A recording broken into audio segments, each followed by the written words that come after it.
This morning we're going to talk about samples, collecting samples and transferring them back to the lab and tracking them during that process. Samples are obviously collected out in the field, and compared to other DIRs and inspection reports and densities that are actually done out in the field, the progress is a little bit different. And as it says here, samples get started out in the field, but they don't get completed until they actually reach the lab. So that sample has a little bit of a different life cycle. Whereas then when you're doing densities out in the field, you'll start it out in the field and we'll complete that assignment out in the field. And then it'll obviously be ready for inspection or for a final approval and moving through the normal process. We have typical samples, and we have barcoding. We have automated barcoding that we can provide, and samples are pretty straightforward. We select the different tests that we need to do. These are all speed notes, and very straightforward. And of course, you've got soil samples, you've got asphalt samples, and you've got concrete samples.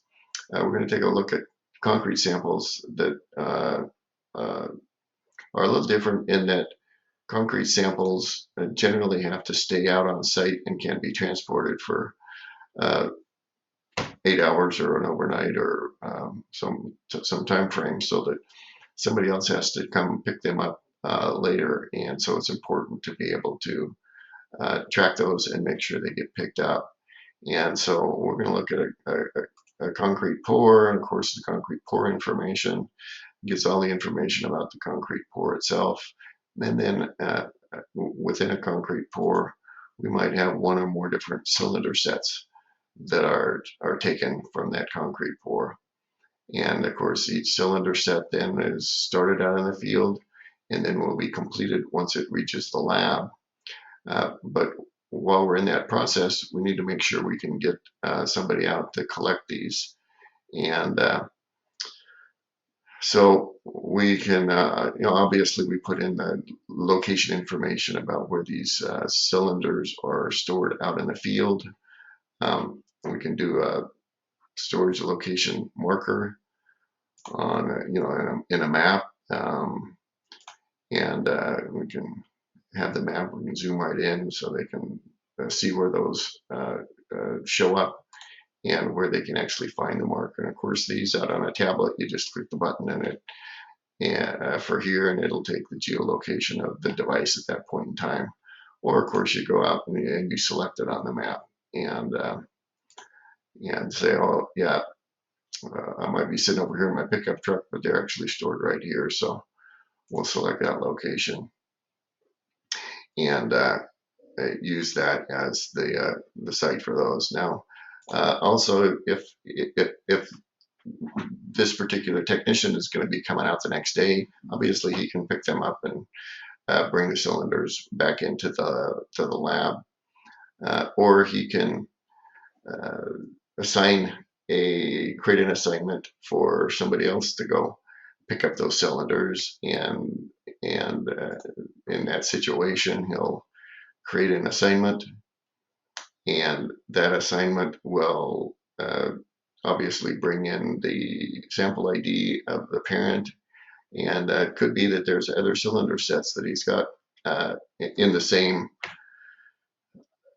pour that can be picked up at the same time. So rather than doing multiple cylinder set pickup assignments, we can just add different sample IDs so that they can be tracked in the samples in transit listing.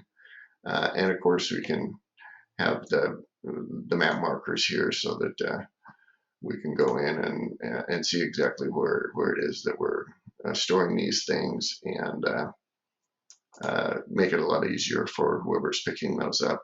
Any other comments can be added here, and that all works. And of course, we can do the same thing for any other types of samples. But generally, it's the concrete samples that are most difficult to track during that process. And so let's go look at samples in transit list now, which is the first list in the lab dashboard. And this is the list of all samples that have been taken out in the field and are haven't been delivered to the laboratory yet. And of course, this can be filtered by laboratory or all laboratories. You've got the assignments, you've got the projects and tasks, so you can sort and filter by any of these types of things and be able to find what you're looking for. At the end of the day, the technician at the laboratory that is in charge of receiving samples into the lab will monitor this throughout the day. And at the end of the day, all samples should be collected except those concrete tests that were done today that need to get picked up tomorrow.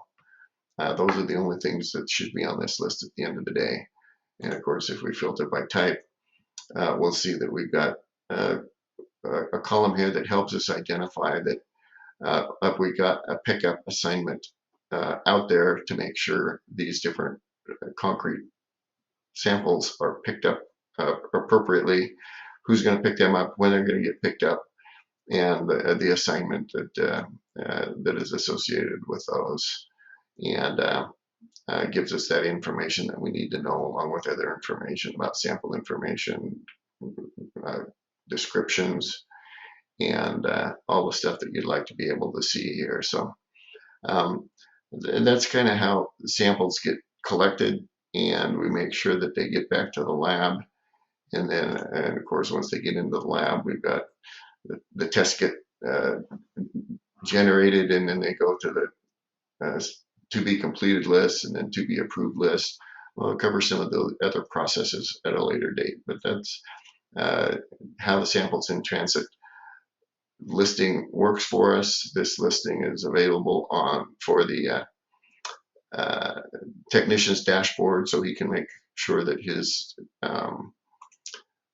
samples are getting into the lab, and he can monitor that process. Of course, project managers can monitor this to make sure samples are getting into the lab, but it's available for everybody to know exactly where their samples are and in that transition process, and we don't lose them or